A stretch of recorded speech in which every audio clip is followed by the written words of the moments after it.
What's good? What's good? What's good, fans? My man up there in the Northwest, you see, he broke out the Mariners cap. I don't know what that's all about. He broke out the Mariners cap. He doesn't do it too often, but he got the Mariners cap on today. And there you go. We got my man, Mr. Eric D. How you doing, Mr. Williams? Well, I like that one too, E. I'm doing well. Good to see you guys. Yeah, I'm rocking the Steelheads today. All right, we're going to get the show started just like this, fellas. Am I speaking to right now? Cameron. My name Cameron. Cam Buford. I'm a Dolphin fan. This is a big year for Tua to prove that he's a franchise quarterback. I'm more a fan of boxing. Boxing is my main sport. As a competitor, how much does that competitive spirit get in there and say, I want to fight this guy. I want to get some of this guy. Of course, I want to fight all the guys. Of course that. But at the same time, like I keep telling you, it's a business. Talk about that loyalty for a moment. I'm standing there to try to make a change. Give back to the youth, give back to my community and show them that there is hope that you can make it out. Only thing is you just got to be dedicated. You got to keep your head down and stay on this course that you're heading towards. Think about it like this. The promoter pays the fighter. The fighter pays the manager. Okay. So the manager works for the fighter, and the fighter works for the promoter. Okay. If you can see, you can believe. So you are lifting weights currently?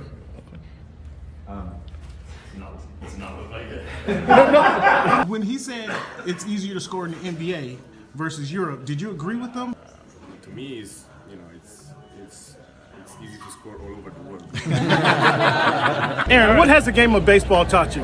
One of the biggest things is being humble. Can you give a message to the kids to kind of persevere through the false teachings they may be giving? Patience. Okay. Patience. As the show voice of the fan, Oh my goodness! continues to I'm in evolve. You were adding some spice to it. It is strictly banter back and forth between myself and Cameron Buford. I enjoy all of it. The real ones know what's going on, right? Like you said, Pacific Northwest. So, I think it's a big part of my game. And every time I step on the floor, I just want to represent myself. You play this game and you don't turn to win a championship, then why are you playing for? I'm happy for the Mariners. I'm happy Ken. Nobody. Never mind. Go watch the tape. Go watch the tape, and then you tell me if it was all about just a system. You look like a buffoon. Go do your research. Go do your study. Oh, this guy. That's what's good in sports, man. It's Big Snoop Dogg, man. That's what's good in sports. Hey, man, thanks for making our voice your choice. You know how we do. Yeah. What's good, fans? Thank you guys for tuning in to the Voice of the Fans podcast. This is week 252 of this iteration of the Voice of the Fans podcast. We got some NFL talk. We're going to get into some NBA, Team USA. We got some Pac-12. My goodness, Pac-4, the 4-pack. I don't know what's going on. But we're going to talk about what's going on in the Pac, whatever it is. We got some Major League Baseball to talk about. The Mariners actually going to make the podcast this episode. And we're going to finish it off with some boxing today. But first of all, I got to give a congratulations, a shout out, a welcome to my man, longtime friend of the show, Mr. Eric Williams of Fox Sports NFL reporter. How you doing, Eric? I'm doing great, man. I appreciate having me back. It's good to see y'all. And it's good to see the old school M's hat that Cleve is rocking. It's very sparingly, Eric. We haven't seen that a lot this season. I have you know, but man, don't say it's great to have you back. Like we've been avoiding you or something, man. You a busy man. I wasn't gonna say anything. I'm just saying it's been a minute. Yeah, so did I do something or? Nah, come on, cut it out, man. You got to clear out your schedule for us, man. You've been busy. Talk about your summer, man. You've been up in Canton, Ohio. I see you went and visited the Hallowed Land, the Hall of Fame. How was that your first time visiting the Hall of Fame this summer, or had you been there before? No, it was my second time going to Canton. This trip was special because I had my son Isaiah with me, who's just starting college, so he got to experience it as well. Dope. So it was cool to just kind of see, through his eyes, to go and walk through everything and just kind of see all the different history that was there. I was there covering the USFL, went to Memphis a handful of times as well. So yeah, you're right. I was busy this summer, and now that training camps have started. I've been busy as well. I've been up to San Francisco to see the Niners just when training camp started. Was at the Rams last week, and now I'm actually in Arizona.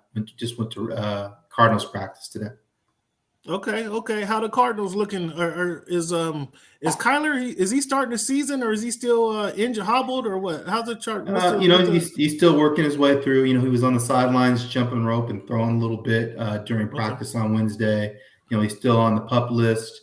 We'll see if he continues to be on the PUP list at the start of the regular season. But they're going to take their time with him. They want to make sure he's right before he gets on the field. Yeah, well, I mean, they're not.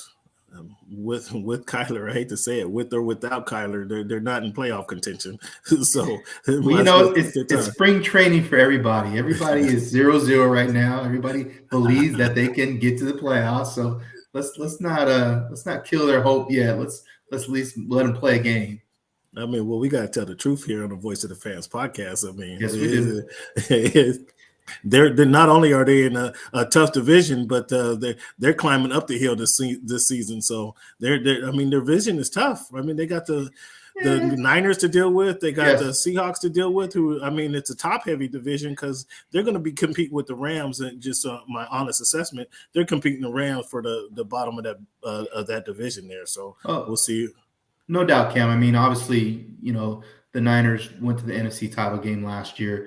The Seahawks went to the postseason and they're probably going to be better than they were a year before. But, I mean, they're not like the NFC East or the AFC North, which I feel are stronger divisions than the NFC West, which had 3 teams make the postseason, I think 3 years ago.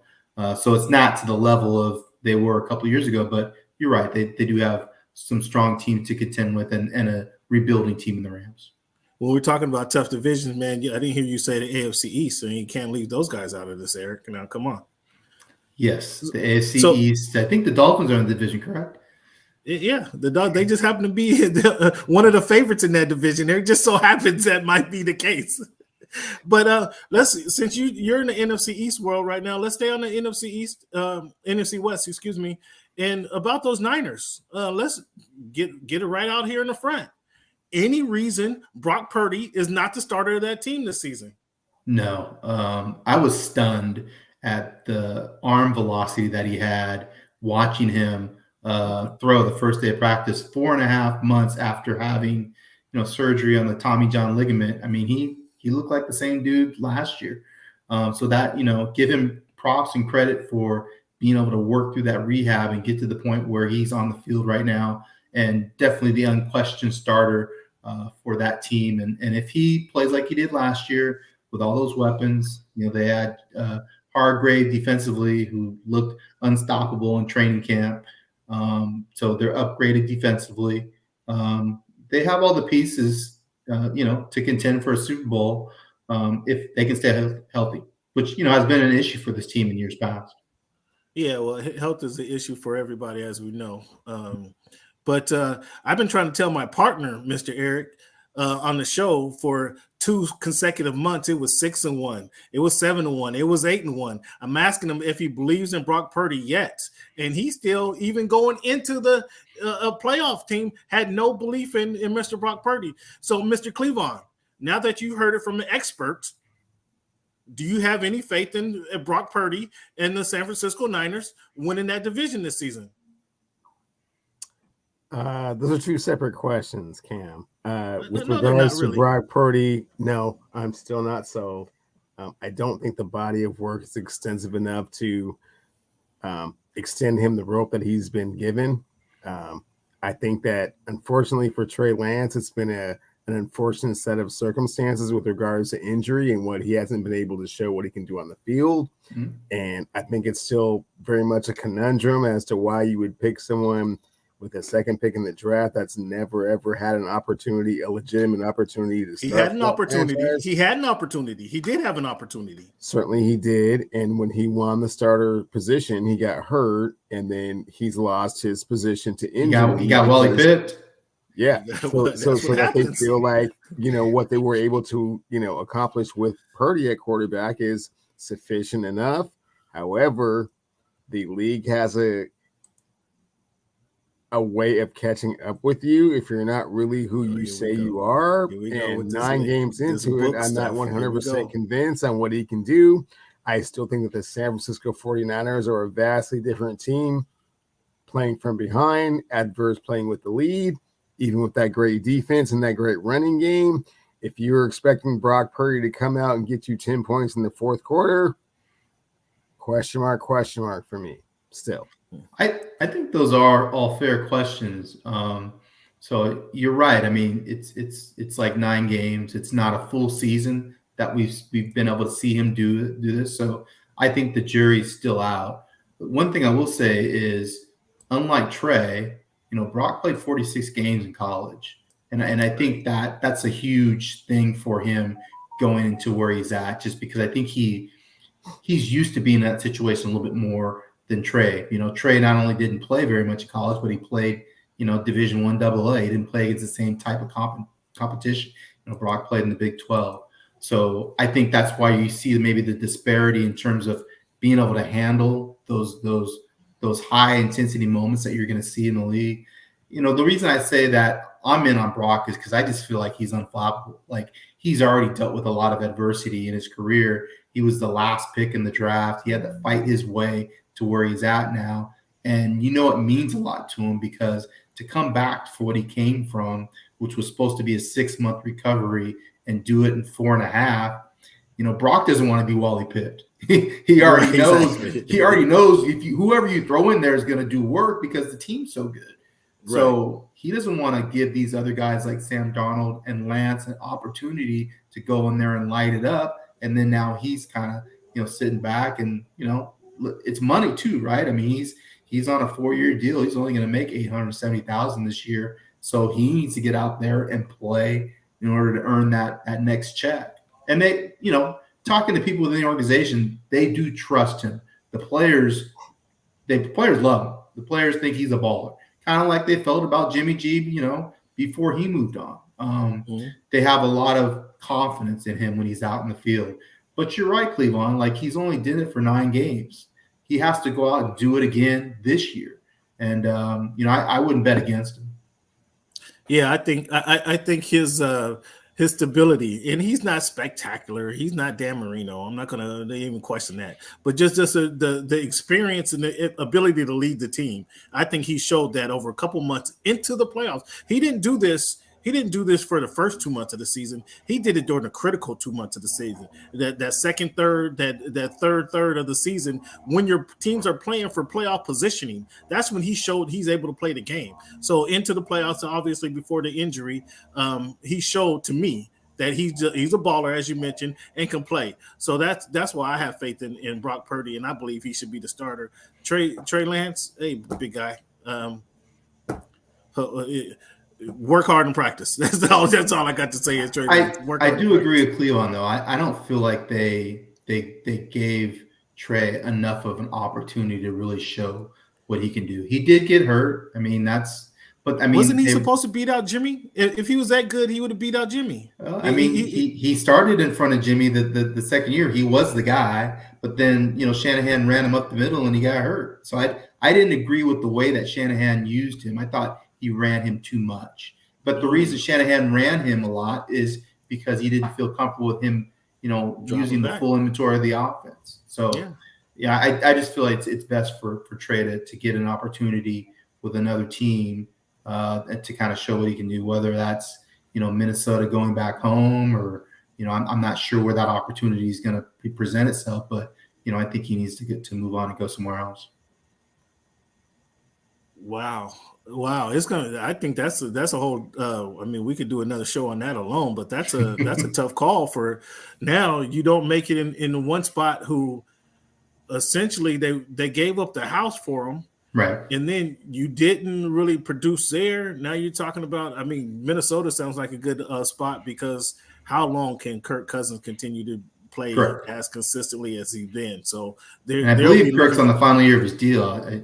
I had to look that up, but I think this is the final year, that big deal that he signed initially when he joined the team. Yeah, I doubt he'll be signing that big of a deal next time. But how long can he be? Still, Minnesota would be a good landing spot, because again, how long can Kirk continue to be as consistent as he's been for a team? And they're looking for something, the bigger, shinier object. And it's a similar offense. It's that kind of that McVay Shanahan offense that that they run there. That Kevin O'Connell runs there. Also, let's stay in the division. Have you been to Seattle yet? I have not been to Seattle. I'm not going to make it up to Seattle until the season opener against the Rams. When you okay, so I'm sure you watch them from afar. Mm-hmm. I've been pleading with Carroll from afar actually to get a third receiver in the group, and they finally got one. They drafted a third receiver this year, and what do you know? However, I think this receiver will be moving Tyler Lockett to slot and actually be filling that second spot. Do you agree with that? I think they can move all three of those guys all over the place. I think that's kind of the beauty of it, because I think, you know, Jackson can play inside or outside. I think he's probably best in the slot, though, when you watch his game, because he's sudden and he's got a little bit of size to him. Look at Keenan Allen and how he plays slot at 6'2". I think Jackson can do similar things as Keenan can. I'm not saying he's going to be Keenan. He's a little more explosive than Keenan is, but I don't know if he's as good of a route runner as Keenan is. Keenan's special as a route runner, but he has some ability to make plays, after the catch. I think we saw that at Ohio State. And I do feel like, obviously you can play Lockett in the slot, but you can flip them and play them outside as well. I just think it gives them options. And I think, just as important as that pickup is the kid out of UCLA, Zach Charbonnet, giving him another back there. You don't like Charbonnet? Have you watched him? I seen a couple UCLA. Hey, I watched this guy up close. I went and watched Washington play at UCLA, and they couldn't tackle this dude. I mean, they were just getting knees in their chest. Who did you say? You watched them play who? You watched them play who? I watched them play University of Washington in the Rose Bowl. Hey, Washington, are they not? Is Washington not a good program? What are they ranked preseason? I think they're ranked 10. Okay. I mean, it's not like they're playing a Mountain West team. I want to see it. I need to see it. I need to see it in the preseason. I need to see. He scored like 38 touchdowns in college. I mean, come on now. I need to see it. I need. That's when I definitely need to see him in the pro game. Wow. Obviously he played. Obviously he got the ball. He was. But he transferred. He'd been like 3 different schools before he actually made it. That's the nature of college. Now it is too. I mean, again, we'll get to that conversation later on in the show. But he was at like 3 different schools, so he didn't come out as and shock the college football world. But we'll see. Cam, he doesn't need to be the guy. I mean, they have Walker already. He just needs to be a part of that group. That's how they were going to use Penny last year. They weren't going to give Penny the ball 20, 25 times. He was going to get 10 to 12 touches a game and do the most that you can with those touches. I think that's going to be – they still have DJ Dallas there as well, and then they have this McIntosh kid who they like as well. So they have a pretty good stable of backs there. Pete wants to run it to take pressure off of Geno in the passing game and keep the defense off the field. So I like where they're at offensively. Obviously, they're better on the O-line too. They're probably better. They're better up front than they have been since they had Okung and Unger and those guys back with those Super Bowl teams. I think they're finally got to that point where they're legit up front. Yeah, Pete is ecstatic about what's going on. I heard him talking on NFL Network today, and he's all giggles and he's giving out gifts and everything. Yeah, he's ecstatic up there. They're popping the gum. So Cleavon, that ought to tickle you that somebody else like Charbonnet, huh? Well, thanks, Eric, for pointing out the performance against the University of Washington. I saw that same one. And by the way, Cam, that was a 10-win team last year. And like Eric said, top 10 this season. So it's not like he was just running over some scrubs. It was a formidable team. Again, 10 wins. But the running back depth, they needed to add to that after losing Rashard Penny and then another free agent in the running game. But I really feel that the third receiver was a big thing. But you agree? Now all of a sudden you agree with that theory. All of a sudden you agree with that. I spent 3 seasons telling you that. Well, I mean, given the fact that it wasn't like a D. Eskridge, which we tried to do in the past, and already some issues, and never was really fully able to get healthy and be on the field. This is legitimate. Could have been, and perhaps some other drafts a top 10 pick. So you're getting that type of productivity from that position is one thing. I think the Seahawks really come down to whether that pass rush is really legitimate and what to do with that very crowded defensive backfield, because it seems very crowded and convoluted to me right now. I don't really think that they have a real clear vision as to how that's going to eventually shake out and unfold. So until they do that, I think it's still kind of an influx and a work in progress. You know, I'm not really worried about the defensive backfield because guys are going to get hurt. It's the league. And that's how things are going to get cleared up. Dudes are going to go down. Guys are going to fill in and find their spots naturally. I really like putting Devon Witherspoon in the slot because he's so physical. And I know he's going to be a thumper in the run game. And I feel like he's quick enough to cover, you know, guys in the slot and be able to hang with them. And along with that, I feel like he'll be a good blitzer. You can send him off the edge as well because of his ability to get guys down the ground. So I really like the idea of having a playmaker at that position, you know, whether it's slot defender or the star position in that defense. When you watch somebody like Derwin James, you know, in a similar defense with the Chargers, Jalen Ramsey would play the star position for the Rams. Again, it's that Vic Fangio defense. You know, more and more they're trying to get their playmakers inside where all the action is instead of having them on the outside where you don't have to throw that side, and they're kind of wasted out there. Let's we talked about the running back for the Seahawks. This running back scenario all off season has been kind of wild. Now we have Jonathan Taylor. How do you see this Jonathan Taylor situation playing out? He asked for the trade, and then they said, "Well, we'll put you on the PUP list if you don't like it. If you don't like being here, how about that?" How do you see this situation playing out? All it takes is one team to reset the market in terms of running back and to see value there.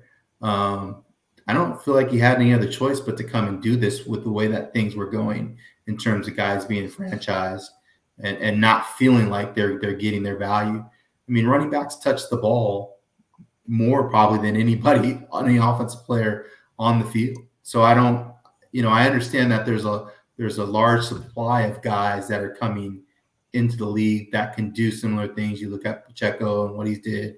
Obviously, Austin Eckler as an undrafted rookie has had a great career. But that said, there's only so many Bijan Robinsons. There's only so many elite guys. Christian McCaffrey, you know, Derrick Henry. Those guys are not a dime a dozen. Those guys are kind of like the top tier receivers. The top tier receivers are getting paid. Tyreek Hill's getting what, 27 million, something crazy. Right. I mean, DeAndre Hopkins, what did he get? 10, 12 million? Yeah. I mean, yeah. DeAndre, I mean, he's on the downside. I mean, you know, I like him as a player, but I don't really feel like he's a guy that's going to go out there and catch 100, you know, receptions a year, and you're giving him, you know, legitimate money. And a guy like Josh Jacobs, who led the league in scrimmage yards. Say it again. Say that again. What did he do? Led the league in scrimmage yards. Can't get his, you know, can't get more than 10.1 million a year. So I think it's cyclical. You know, I think at some point one running back's gonna, you know, reset the market, and then once that happens, salaries will go up. And then you're also seeing teams run the football more than in years past. I think last year was the first time in several years where running attempts were up. And so, you know, again, I think we're seeing kind of a reemergence of teams wanting to run the football because of that Vic Fangio defense where you have two high safeties and you have a light box. I think I pointed out, Cleveland, remind me if it help me remember this. I think I pointed out a couple of weeks ago. This has obviously been a hot topic, especially on this show. 60% of the Super Bowl winners over the last 20 years, was it Cleveland, has had their winners in the winning Super Bowl. They have led the game in rushing. So we know rushing the ball is critical to wins. And how this teams have devalued this position is beyond me. It's beyond logic, I should say. It's beyond logic. It's not beyond me. I see the owners see, like as you mentioned, there's a wealth of people out here who can do it. And if we have 2 or 3 guys to do the job of one, why not pay 2 or 3 guys instead of having one guy do it? But I looked at your list, Eric, that you just pulled out, posted recently. The number 2 running back on your list, the number 1 running back happens to be a guy that somebody claimed would be no more than a special teams player, Eric. I just want to point that out. The number 1 guy on your list you had was Christian McCaffrey. My partner, 5 years ago, said he would be no more than a special teams player. I was baffled. He almost got kicked off the show with that comment there. He redeemed himself recently, but he almost got kicked off the show. It was coming out of college. I mean, who thought Chris McCaffrey was going to be a special teams player coming out of college? Absolutely ridiculous. However, the number 2 guy on your list is itching for a contract. In 3 or 4 years, he's gained over 1,000 yards. The last season, as you mentioned, led the league in yards from scrimmage, and he's can't get a deal. Like when you say it only takes 1, if the Raiders aren't the team who don't have a legitimate quarterback, who only have who they do have a pretty good receiver, but they will depend on. I should look this up. What percentage of yards did Josh Jacobs account for the Raiders of their yards per game of the last year? If a team like the Raiders aren't going to overpay for somebody who give them production and a young kid at this would be his 5th year in the league. We're not talking about a Derrick Henry who's approaching 30. We're not talking about a guy like LaDainian Tomlinson who ran the ball scored 28 touchdowns in 1 year. What is 28th, 29th year old as when he was with the Chargers. We're not talking about a guy who has an abundance of yards on him, like abundance of yards and carries on him. We're talking about a guy who's in his prime. If he can't reset the market, who's going to reset the market? Yeah, those are all interesting questions. Look, I think it's a couple different things. I think one of the things is the league is paying the quarterbacks a lot of money.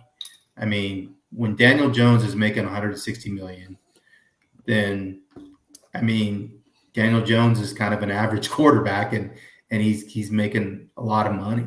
And so because teams have to pay guys like Daniel Jones, and you got to pay the edge rusher, and you got to pay the receivers, you got to pay those perimeter players, you have to take away that money from another position. And right now, really, it's running backs, it's middle linebackers, it's tight ends that aren't making as much as. Look at Kelsey. Kelsey should be making way more than he's making, but he's classified as a tight end instead of an X receiver. So he's limited into what he can ask for because of the position you play. The other thing is we probably need to get to the point where we're a positionless offense. We're more concerned about just production and not where the production's coming from, whether it's running back or receiver or tight end. It's all about the yards and the touchdowns. So Cleavon looked like you want to say something. Yeah, so quick question, Eric. Do you think that this is a situation where the analytics paint a distorted picture of what the running back position is really valued at? And because there is such a fear of that precipitous drop once you turn 30, that it's hard to differentiate between what is good and what is great and what is super and what is special. And therefore, they just think that everyone is somewhat interchangeable after their 4th or 5th year in the league as far as running the ball? I think the analytics are important because they do kind of point to the fact that you can, in some instances, go out and get a guy late. The analytics also point to the fact that it's probably better to get a guy on his rookie deal and pay him once he gets out of college, because those are kind of the prime years for a running back. And once you get to 25, 26, and you've already played 3 years of college, now another 4 years, getting smacked in the league, obviously your production is going to decline. So that's part of it too, when you talk about the analytics portion of it. That said, analytics and trends are always changing. And I think we as media members are usually behind the trends that are happening because they're happening in real time. And then we don't start noticing it until later on. And so I think you're right. It's been kind of analytics driven, but those guys in those GM offices are always looking for an edge. And that's why I say, you're going to start seeing teams run a little bit more, and that might affect how running backs are valued in the next year or two. Maybe that changes because of that. So I asked LeVar Arrington this question, the same exact question, what about the NFL running backs being devalued? And he made a very interesting point when he said, ever since they started focusing on the 7-on-7 and developing these 7-on-7 leagues, that kind of pushed the running back kind of away, because that's not a league where the running back can shine, because it's 7-on-7. They're just a passing league. So, and that made a lot of sense. And we've seen a lot of 7-on-7, and that's where these quarterbacks are kind of coming from, right? These 7-on-7 games kind of get rid of the ball quickly and what have you. So that was a very interesting point that he made. And like, I'm hoping to see one team pick up one guy and kind of change the market, because I think that they're doing it's a disservice to that specific position. I mean, let's be real, Cam. I mean, we're both old high school running backs. So we're both speaking from that right. position. Yeah. Facts, when we played high school, the best athlete usually was the running back, and you could play whatever position you wanted. We chose to play running back because the running back was getting the ball the most. I mean, that's what it was. And you're right, because of 7-on-7, it's changed a little bit. They're playing receiver now, and it's forced running backs. You got to go out there and play receiver if you want to get your touches. So it's really changed the skill set of the running back. Yeah, it has, and that was very interesting when he made that point. Does Zach Martin, does he get a new deal before the season starts? Do you think? Do you anticipate that, or the Cowboys holding strong on that one? It doesn't look like Jerry's going to open up his pocketbook when you see some of the comments. I feel like he feels like, hey, I already paid you your money. We're good. I got to take care of these other people now before I circle back and take care of you again. But Zach has an argument. I think he's the 7th highest paid guard. He's certainly higher than that if you think about his ability. And so again, I just feel like these players, it's a business. They see it and they're like, well, hold on a sec. Like, I need to be up here where I should be. And I think they're asking earlier instead of later on getting these contracts renegotiated. Yeah. Eric, I have to do it for the fans. And since we got you on the show and I haven't had this discussion with you, I have to ask for the fans' point of view. I'm really sick of having this discussion, and I'm kind of getting tired of hearing this particular individual talk about this topic. And that's Micah Parsons and his comparison to LT. Now, he did say the other day that the LT comparison is grown or overblown, excuse me. And he went on to say he wants to be the best of the Hall of Fame. Well, how do you feel about the comparison to LT? How do you feel about that? It's good to talk about. I mean, I'm about sick of talking about it, actually.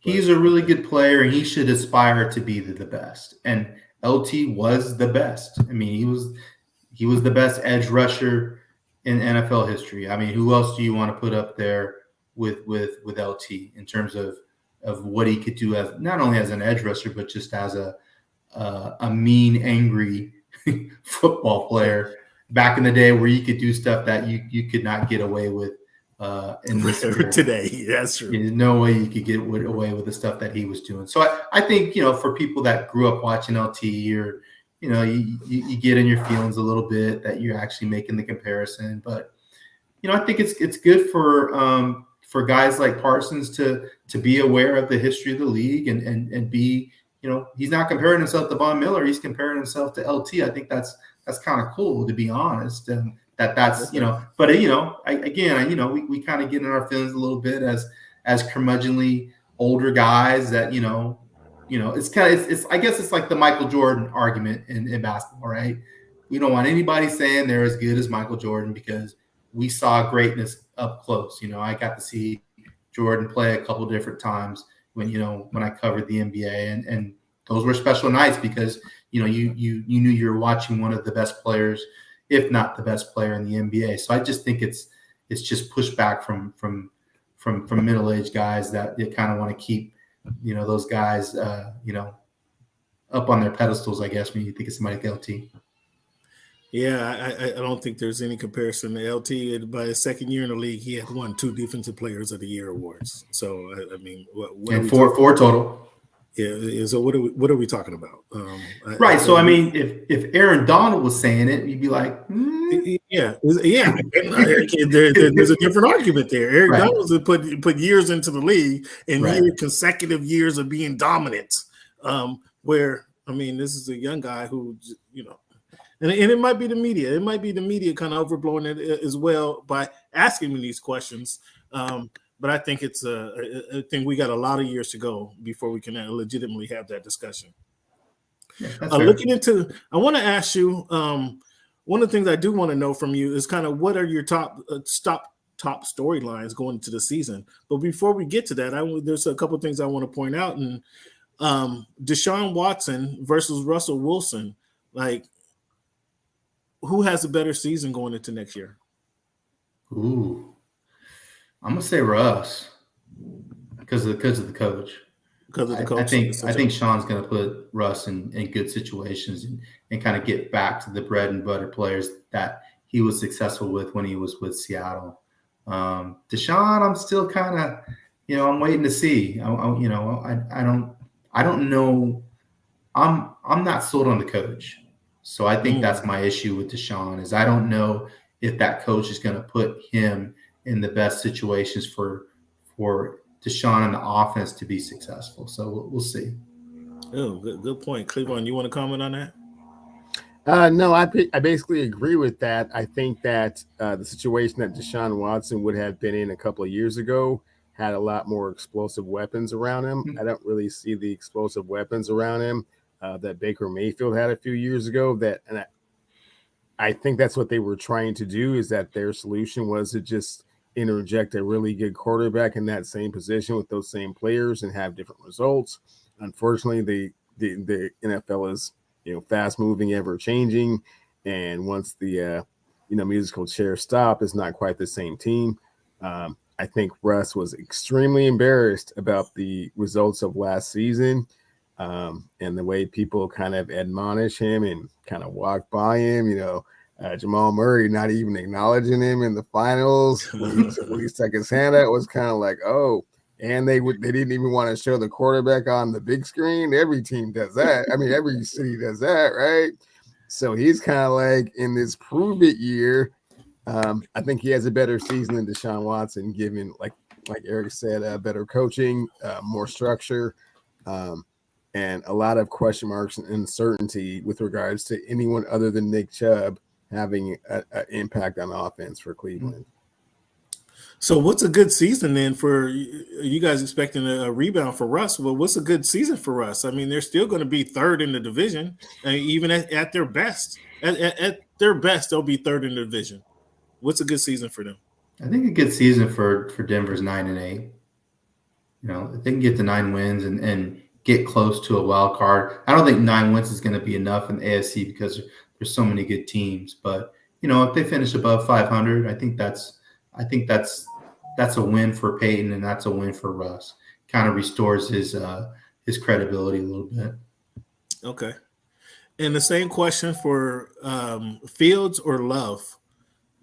Chicago versus Green Bay. Does any way that Green Bay has a better I think Fields needs to stop talking. Like there's just too much stuff. I mean, the whole idea of, I don't know, being an MVP, like let's win some games first before we start talking about, winning an MVP in the league. I mean, he ran for a lot of yards. He didn't really throw for a lot of yards. Right. And they didn't win a whole lot of games. So I just would like to see him, play well. Obviously there's a lot of pressure on Love because he's following Aaron Rodgers' footsteps. and because of them moving on. And the jury's still out on Love. We don't know if he's good or not. We'll see. But I like Love's supporting cast better than I like Fields' supporting cast. And the lineage of Green Bay quarterbacks obviously is much better than the lineage of Chicago quarterbacks. So we'll see. I mean, Justin's obviously very talented. It's good to be confident, but just some of the stuff that you read that he's been saying, and then you hear the reports that he doesn't sound like he's playing very well during training camp. You have to be concerned a little bit if you're a Bears fan. Not knowing him or the situation at all, I think he's more of a gamer. Because I wasn't expecting a whole lot out of him coming out of college, and I think he's shown that he can turn it on game day, and for whatever that's worth. But like as you mentioned, you made a great point. I think Love has a better supporting cast that'll allow them to be a better football team, the Green Bay Packers and the Chicago Bears coming up this season. So we'll see how that plays out. Are you sold on Rodgers and the Jets? Are you sold on them AFC East champions, Super Bowl contenders? Are you sold on them? Yeah, me neither. You want to be. You want to be sold. I mean, everybody tells us that Aaron Rodgers is great, so he's got to be great, right? I mean, he's won 2-3 MVPs. How long ago was that? He's got a Super Bowl win. I mean, that happened a while ago too. Yeah. My concern with Aaron is when you need Aaron to ball out, he doesn't seem to do that. He seems to do the opposite.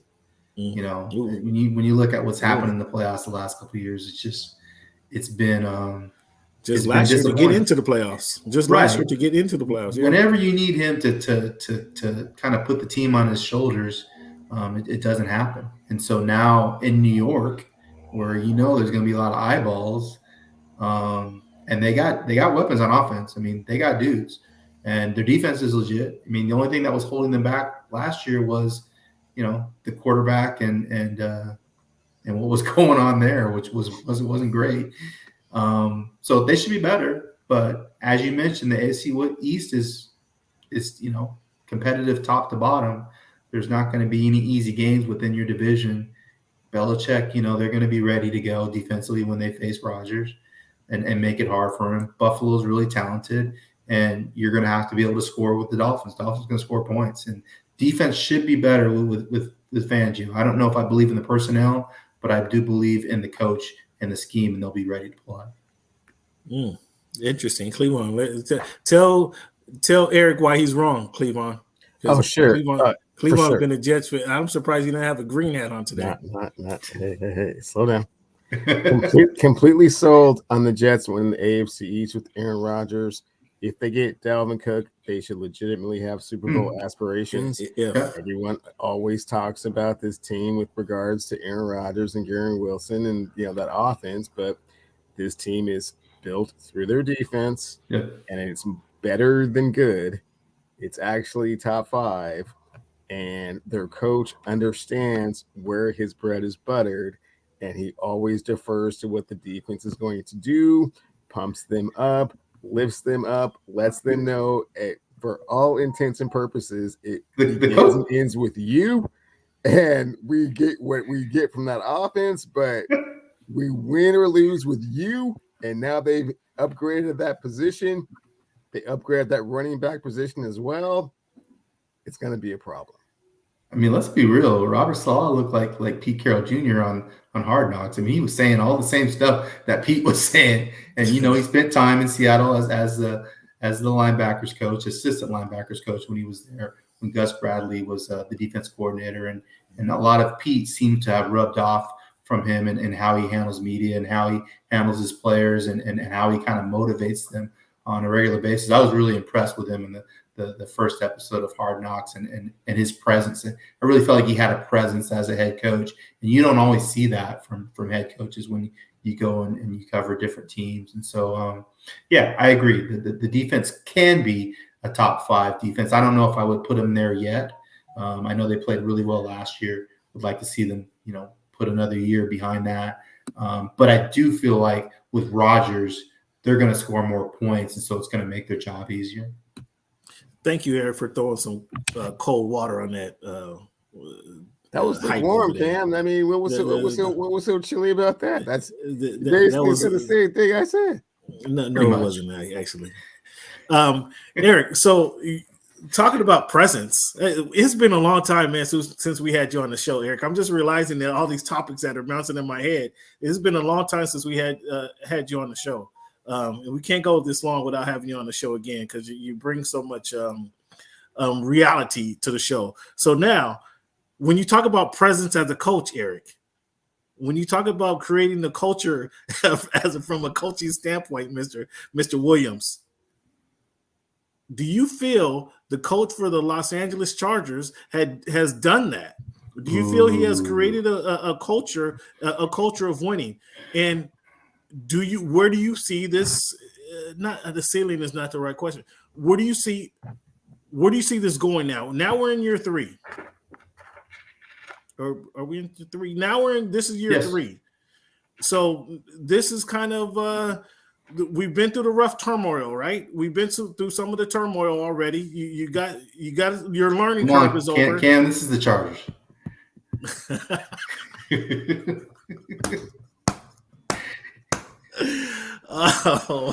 There's gonna be some turmoil, bro. But let me say this: I like Brandon Staley. I think he's a good coach.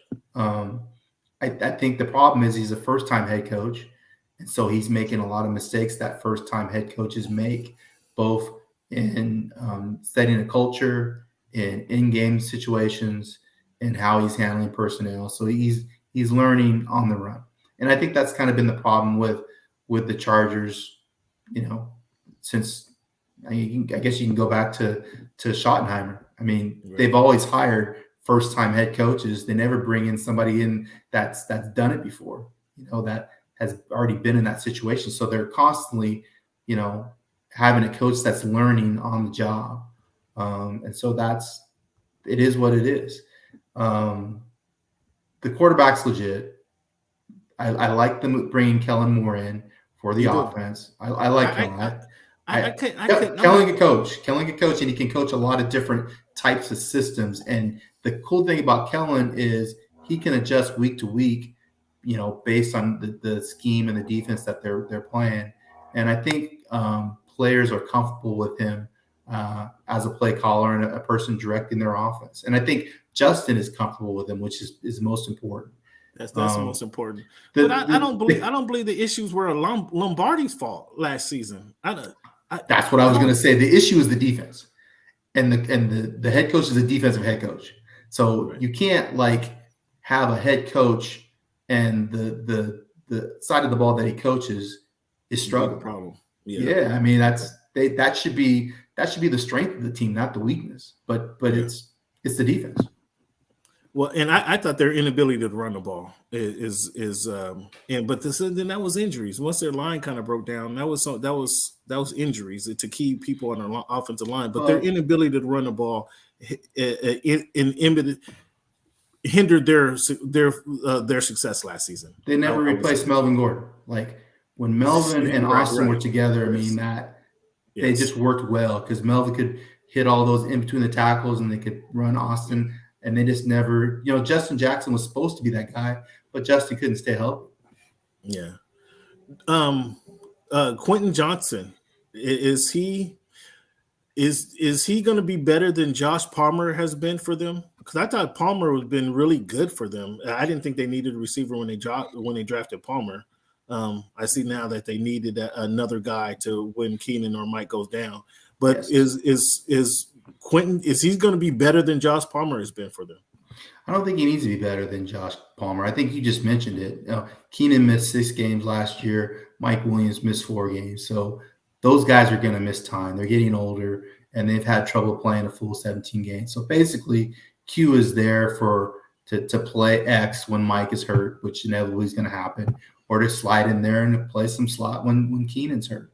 So you don't lose anything from your offense. You're still able to go and do everything that you need to do offensively. I like him. I know he had some issues, catching the football at TCU. I think he'll clean those up with focus. I think he's special with the ball after the catch. The guy that's 6'4", 220 and has quicks like that is unusual. And Daniel Jeremiah compared him to Sidney Rice when Sidney was in Seattle, and I got to see Sidney up close, and he does. His body type reminds me a lot of Sidney. Sidney was a hooper in high school as well, and he's really long and lanky like Sidney, but he's fast. Sidney was fast too. And those 50-50 balls, those were 80-20. Sidney always was able to get them. The problem with Sidney is when he landed, he usually landed on his head. And so, he's got to learn how to fall. But I like the pick. Yeah, I think it'll work. I'm interested to see the Kelly offense. Just him come. I just couldn't blame what happened on their offense on Lombardi, and that's what it seemed like. Lombardi was a scapegoat, and it wasn't all Lombardi. They couldn't run the ball partially, and I don't know if that's. No, I'm going to say injury more so, because the mentality, you have to have that mentality. And I don't know if Lombardi didn't exude that mentality, that nastiness that you have to run the ball, or they just didn't have the players. What do you see from Spiller? Can Spiller be a big time back in the NFL? Because he didn't really do anything last year as a rookie. Although he started off, he had an ankle injury at the beginning of the season to kind of set you back if you're not able to get off or hit the ground running. Do you see Spiller as an adequate fill-in to Melvin Gordon that they haven't found yet? Maybe. I think you have to throw him out there and see what you have. I didn't like the idea of just not playing him. I think you made the draft pick, figure out a role for him and see if he can do anything for you. I think the issue with Spiller is pass pro. They have to feel comfortable that he's not going to miss a block and get the quarterback killed. And so when you watch, one-on-ones pass pro in training camp, he does struggle a little bit. And so, can he get better there so that you feel comfortable getting him on the field for 20, 25 plays? Or when he's on the field, I guess you just give him the ball and see what he can do. But you got to get something from that number 2 running back role, and it can't be all Austin. Austin's not going to make it through the season. Right, and I like Kelly. Kelly has a great smile, great personality. I just don't know how he's been hurt too. I don't know where you can take that guy. Looking into the Commanders, should we expect a rebranding of these guys here pretty soon? I think so, but Really? Ron Rivera, this Eric Bieniemy, this combination here. I mean, it's looked like they're having a little tussle right now of the coaching deal. What do you think? How do you see this playing out, or is this just preseason gossip? It's hard to say, to be honest, Cam. I know that when Eric was in Kansas City, there were complaints from players from that team that they felt like he was a little bit too gruff. He's an old school coach. If he played at Colorado and played in the league, and that's his approach. He's no nonsense. He's going to tell you the truth. And sometimes players, the way that they've grown up, playing, are a little sensey, I guess. But the coach has to adjust too, right? As a coach, you can't just you got to adjust to your players and their personality. And so for this to come out like that, I don't think it's good for anybody within the organization. I don't think it's good for Eric. I don't think it's a good look for the players. I don't think it's a good look for the head coach. I don't know why he even brought it up, to be honest. He should have just kept that to himself. I don't think it helps Eric, and who already kind of has a rocky reputation. Yes. That's why he didn't get hired in the first place. Right. And so I don't think that's helping him in terms of, trying to be a head coach in the league and deal with these owners. So, I think at the end of the day, if Eric wants to be a head coach, he has to change. It's on him. That's a good point you made. Well, the coach has to kind of adjust too. That was who had to make the adjustment? The Giants head coach. I'm having Fossil. Was it Fossil who had to adjust? No, I think it was Coughlin. Coughlin. There you go. Before they won the Super Bowl, they asked him to make the adjustment. He adjusted, and they went on to win the Super Bowl. So great point right there. The coach has to make some adjustment there. What's your thoughts on Mike Vrabel announcing that he's going to let the assistant coach, Terrell Williams, coach the preseason games? Do you see this as not a replacement for the Rooney Rule, but a good? Obviously, it's a good move. Give that coach some experience. What's your thoughts on that? I don't see it as a replacement for the Rooney Rule. I just think it's a good opportunity, no matter the color of the coach, to have the ability to serve as a head coach in a game and experience everything that you're going to experience and see others, watch you do it. You don't get many opportunities to do that. And they're always trying to evaluate, whether or not you have what it takes to be a head coach.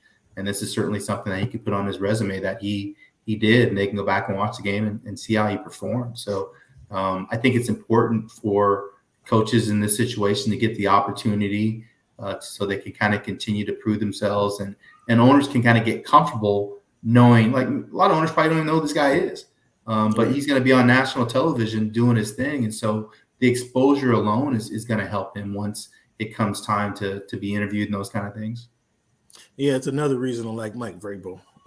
He does a lot of things right as a head coach, and this is just another reason, another feather in his cap, if you will.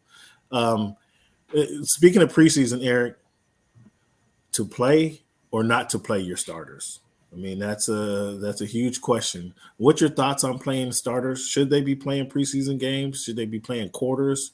Back in the day, they used to play one quarter in the first game, 2 quarters in the second game, 3 quarters in that last game. That final game would be kind of a dress rehearsal. What's your thoughts on playing?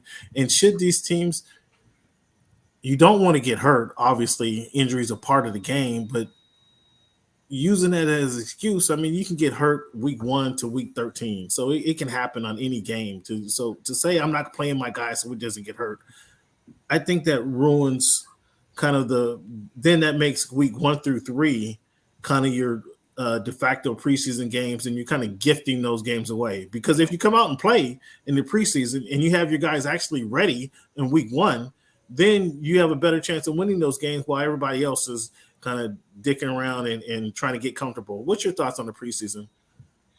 Yeah, I think I've kind of came around, and I agree with what Coach McVay has done and other the young coaches, which is we're not playing our dudes until the start of the regular season because we want to get to the season healthy. Initially, I think I was behind kind of the old school thinking that guys need to get the work and the conditioning and get out there and play, a quarter and then play, a half and come out there for the first series of the second half just to kind of get ready. But these guys have been training all year. They're in shape. So that's not really the issue. You have these joint practices so you can get that situational work that used to get done in preseason games in a more controlled setting where guys are less likely to get hurt. And it seems like every team is scrimmaging at least 1 or 2 other teams in these joint practices. So those are kind of replacing what used to get done in preseason games. So, I'm fine with just sitting the guys, making sure that they're healthy enough and good to go for the start of the regular season. If you start off slow, you start off slow. I mean, it is what it is. You agree with that, Cleveland? I mean, you got 17 weeks as opposed to 14 weeks, which was the games, 5-6 years ago. You agree with that, Cleveland? Very similar to Eric. I used to be very old school. I like that third game where you can kind of see what the offense and defense is doing, just so you don't get a false sense of security with regards to where you think your evaluation is with the team. And then that fourth game is just for those fringe players that may or may not make the team. You kind of figure that out. But the new element with regards to injuries and timing, I'm in favor of it. Just to keep those guys fresh and healthy. And the plays are somewhat inconsequential in preseason if you've already kind of evaluated and made those decisions. I think previously it was more with regards to if a player was going to make or not make the team. And again, just kind of that, like, are we who we think we are? And like, if you get out there and you think you guys are doing this, and then you get in that third preseason game, it's like, oh, we're not really who we thought we were. It's like, okay, it's an opportunity to kind of assess where you are before the season starts. with the new way of doing things, you kind of don't, like Eric said, you kind of have to get off to a slow start to kind of see if you were right or wrong with regards to what your assessment was coming out of preseason, so you don't get that dry run. But I'm okay without the dry run, especially considering how many games they play and they haven't really increased the roster. So, yeah, you don't have those same positions or bodies, I guess, available in case something happens and you're playing more games. So not a lot of advantage to playing in the preseason particularly. Well, I'm not caught up to you guys yet. I do real, knowing real that surprised at that game. No, I understand that they do have these scrimmages more often. They scrimmage and have these control practices, if you will, more times leading up to their games. I agree with that. However, it's not the game. It's not the kickoff, and we need time. I need to see what Quentin Johnson can do. I need to see what Smith and Jigba can do against with Geno Smith as his quarterback. I need a better feel for that timing and practice. I haven't been on the practice field. Cam, you'll see it. You'll see it week 1. Yeah. But all the defenses on the other team was going to see that week 1 too. I need to have a better feel. You'll see it with everybody else. I see it with everybody else. No, as a player, as a coach, I think they need to have a better feel. I want to see these guys play. Give me a half. Is that too much to ask? Where you guys are getting paid upwards of $15 million a game? I can't see you guys can't play a half of a preseason game. Come on now, get out here. They already played 17 games, bro. Yeah, I mean 17. Cleveland makes a good point with them not increasing the roster size, which I think they haven't done yet. I'm surprised that hasn't been part of the collective bargaining agreement. I'm surprised that hasn't happened yet. But I'd like to see a little bit more play during the preseason games, and not just the guys who aren't going to be on the team. Me personally, that's me personally. Before we let you get out of here, Eric. Would you tell us what are your top 5 storylines heading into the 2023-24 NFL football season this year? Well, I think we already talked about one of them. I think how Brock Purdy performs coming off that elbow surgery is going to be one of the main storylines that people follow throughout the year. So I would put that one right up there. I'm interested to see how Jalen Hurts comes back from how they perform in the Super Bowl and can they be the team that we expect them to be. Obviously, Aaron Rodgers is going to be a main storyline, how he does in New York, and is he able to kind of lead that team to Super Bowl, a team that has struggled to make the postseason. So I think that's something that's going to be followed. The Dallas Cowboys are the Dallas Cowboys. People are always going to be interested in what happens with the Cowboys and Dak Prescott. So I will throw that up there. Number 5.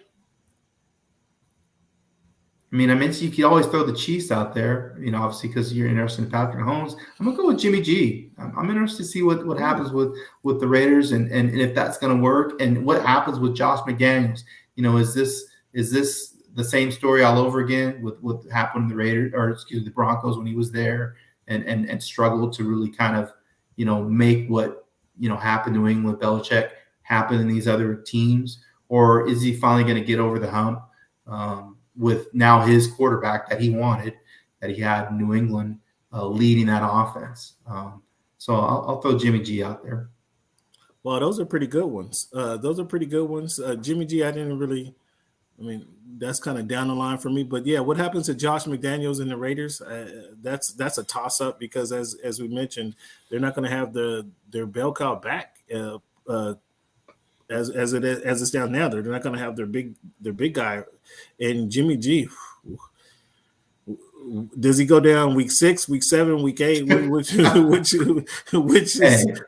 is it going to be? I'm a Jimmy G fan, so I get it with the injuries. I like Jimmy. I don't dislike Jimmy, but that's kind of the history, right? All that dude does is win games, man. Hey, I know QB wins isn't a stat, but there's something to him. So a couple of storylines. I too, can the Chiefs repeat as one? Do the Eagles avoid the Super Bowl hangover, just like you brought up there? Aaron Rodgers. I want to see how this ends. Well, I'm gonna say I want to see how this doesn't end well. I'm not sure how it's going to not end well, but I want to see how it doesn't end well. But two storylines that you didn't mention. My first one is how many games did Tua actually play this year? You got a prediction on that? How do you feel about that? Do you think the jiu-jitsu is going to help him stay healthy through week 15? I'm gonna say 7 games. Oh, we get 7 games out of Tua. Oof, that might ruin my AFC. Past East performance is usually a pretty good predictor of future performance. Oh my goodness, he's been hurt a lot already. Yeah, I totally 100% agree with you there.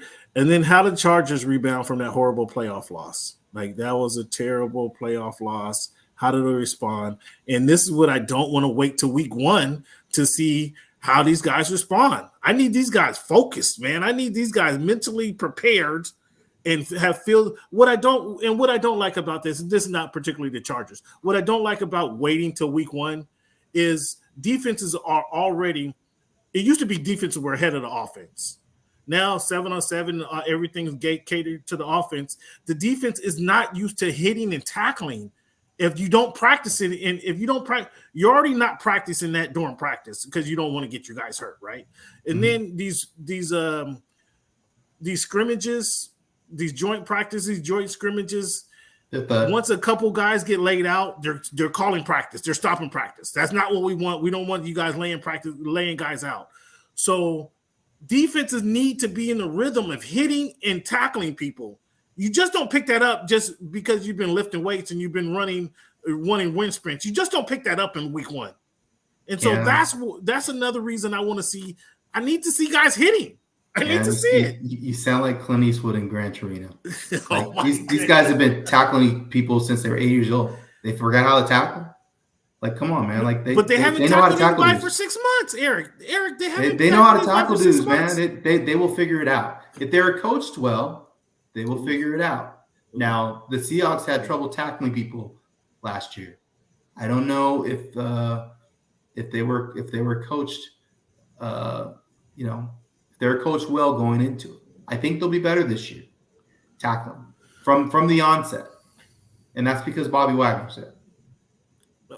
So one guy's going to change that, and I guarantee he's pretty good. He is. I guarantee you, Bobby Wagner is not taking it easy on the opposing team in these joint practices. I guarantee that's not the case. He's not bringing guys down to the ground though, and the Seahawks don't have joint practices. Pete doesn't believe that. I thought they were just practicing. Did I not have it misunderstood? They practice with who's practicing with the Ravens? Sorry, the Seahawks.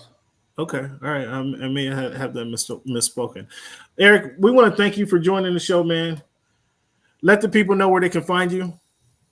You can find me on Twitter, Eric_D_Williams. You can find me on Threads at EWNFL, and same with Instagram. You should. And you can find my work at foxsports.com. Foxsports.com, NFL reporter, Mr. Eric D. Williams. I want to thank you for joining us. I mean, it's been a long time. We got to get you on the show. Whatever your schedule is, we got to work it out. Got to get you on the show. Come on, once a month this season if you can. Once a month this season. I'll send you. I got to send you like this request. I sent you 3 weeks in advance so you can schedule us in, okay? All right. I got you. Thank you for your time, big guy. Right, thank you for your time. Bro. Take care, Cleveland. All right. That was Mr. Eric D. Williams setting you straight, Cleveland. Said your Jets are going to stink. They're coming in 3rd place in the division. That's what I heard. What did you hear? Wow, I don't like the way that you chopped and screwed his words like that. That's not cool, man. That's not what he said at all. I mean, that's what I heard. I think he did say something about your quarterback in Miami, Tua Tagovailoa, not getting to half the season. He said 7 games. So you might want to marinate on that one for a little bit, but he didn't talk too bad about my Jets. Or that has us out of the playoff mix, and that's not cool. Yeah, no. If that goes down, that's not cool. And y'all haven't signed Dalvin Cook like he was supposed to, so yeah. I mean, they got a trio. Around. They got a trio of backs, as we talked about. They got. I love my Husky running backs. I love my Husky running backs, but which one of them is better than Dalvin Cook? No, neither one of the Husky. I don't think they made the squad this year. They're in the practice squad. They Mostert. They got Mostert and shoot, I'm having a brain fart. So nobody that you can remember more than Dalvin Cook is what you're saying. They need Dalvin Cook, but we're not going to pay Dalvin Cook more money than we're paying our other guys. Well, then determine how much you want to win, especially if you had a quarterback that's not going to play more than 7 games. Oh my goodness! You have a strong running game. I didn't like that. What's the best friend of a quarterback? I should have hammered on that one. I should have hammered him on that one. He said 7 games. I didn't like that breakdown. 7 games, and he's in the know. Look at this guy. Yeah, you pass him up on fantasy football. Washed. Wow. You pass him up on fantasy football if you want to. Where did he get washed at? Or where did he get washed? Jeff Wilson. Yeah, you're right. There you go, Joel. Jeff Wilson is another running back down there. Okay, yeah. Okay, we'll run that then. Yeah. In the AFC. Again, we just can't pay Dalvin. Dalvin, he's going to want more money than we're paying the collection of our backs, and that's the problem. We'll make some business. If he wants to take a hometown discount, make some business decisions over there. If you want to make the playoffs, otherwise you won't make the playoffs. Yeah, man, I didn't like the 7 games. Eric, I didn't like the 7 games, man. I didn't like those 7 games. I didn't like what that was saying. No, I think Dalvin was over 1,000. If I'm not looking at it, he might have been over 1,000. Or very, very close. So yeah. So your guy AD signs. AD signs a big deal. AD signs a big deal. Makes him the highest paid player in the NBA. Are you happy about that? Happy for him. Right now. So this is funny. If I had the game format, I would show this to you. One of these guys, I'm gonna name off the top 5 players by salary as of today. This can change tomorrow. The top 5 guys' salaries in the NBA right now. One of these guys don't belong on this list. One of these guys don't belong, and I'm gonna let you decide who it is. AD, as we just mentioned, he's at $62 million per. Jaylen Brown, we know he's at 60.7 per, right? Dame Lillard is right here at 59.9. Devin Booker, 58.7. And the guy tied with Devin Booker, Karl Anthony Towns, at 58.7 million per. Which one of these guys did not belong on this list? That's clearly the other Kentucky power forward, Karl Anthony Towns, doesn't belong in that list. Man, goodness. Anchored the best defense. Yeah. Best defense in the league, post All-Star break, and they got swept out of the playoffs. They got swept out of the playoffs. And won the 3-point contest, at the All-Star weekend. So, that was man. Cool. Yeah, exactly. You're right. How's dude making 58.7 mil ownership? They decided to stay with Karl Anthony Towns and those guys instead of Jimmy Butler.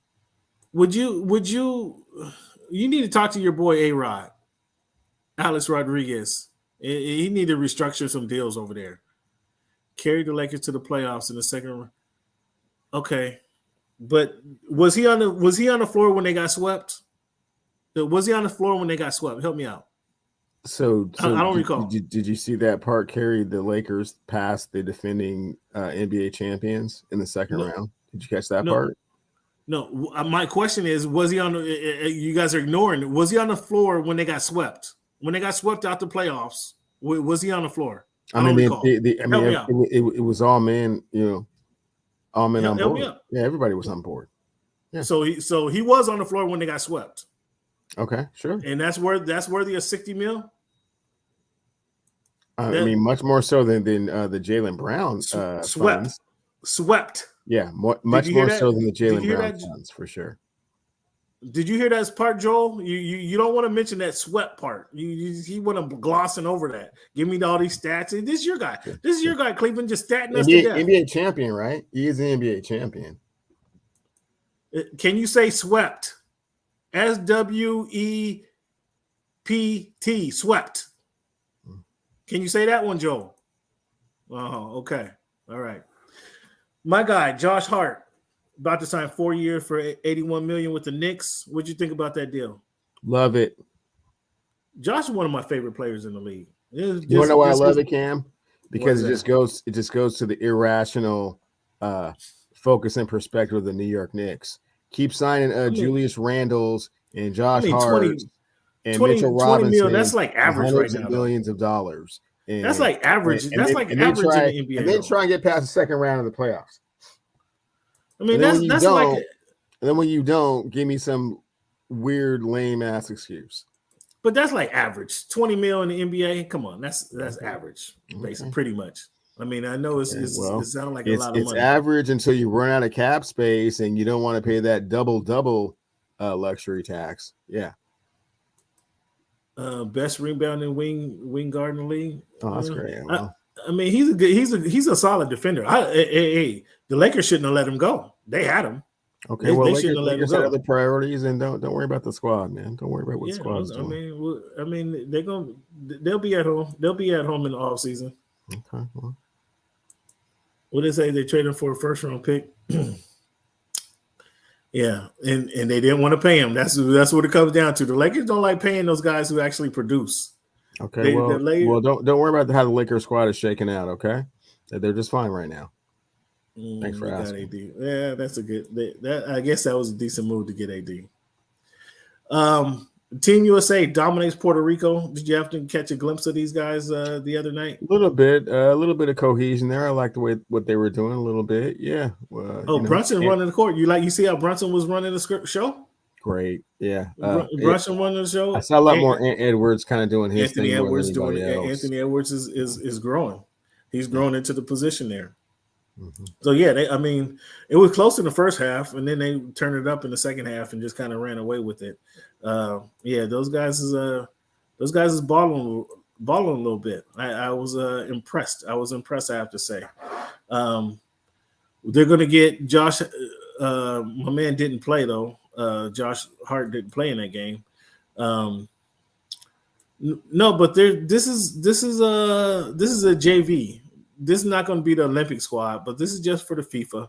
I think this is cool. I was hard on them a couple months ago. I think this is just for the FIFA. I think this squad is good enough to win the FIFA. We'll see how things shake out. The Suns look like they're going to retire Sean Merriman and Stoudemire's jersey. You good with that?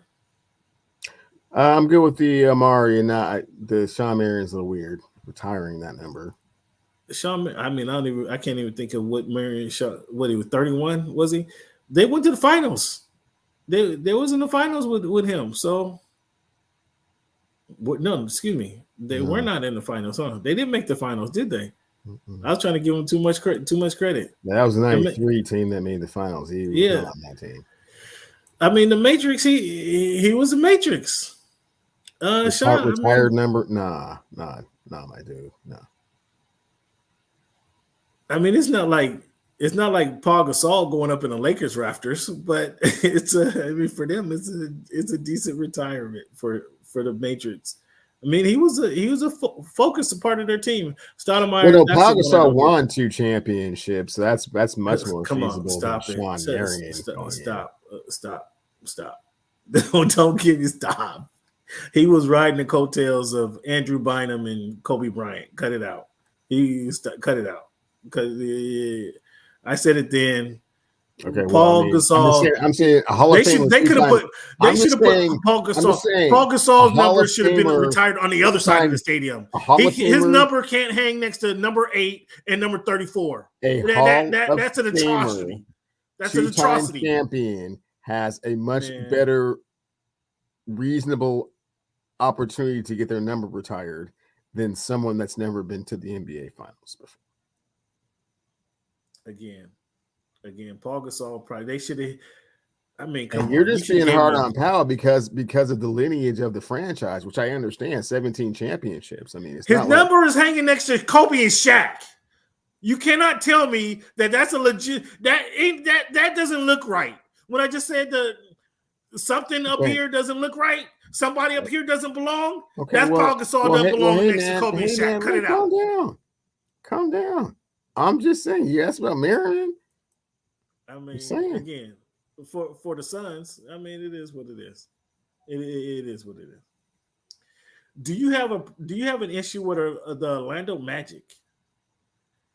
and their $50,000 donation to Ron DeSantis political camp. Yeah, that's not cool.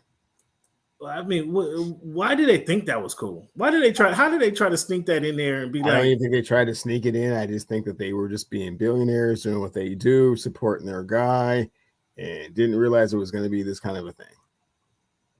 I mean, they really should be smacked for that. I mean, come on, guys. They should be fined for that. There should be some kind of fine. I know it's difficult for Adam Silver to actually smack some guy on the back of the head, but they should be fined for that. That was completely. They put out a statement. Teams, governors shouldn't be using their funds, their team funds, for their political charges, but they should be smacked for that. I mean, they should be fined for that, and probably $150,000, at least 3 times or whatever that was. That was atrocious. That really was atrocious. So let's take a break here, man. When we come back, we're gonna get into. We got a lot to talk about when we come back, man. We got to talk about this Montgomery brawl. I don't know if you saw the Montgomery brawl, Cleavon, but this now becomes August 5th becomes a date in history with the Montgomery brawl. And then Cleavon, you got to explain to me what the heck is going on in Pac-12, man.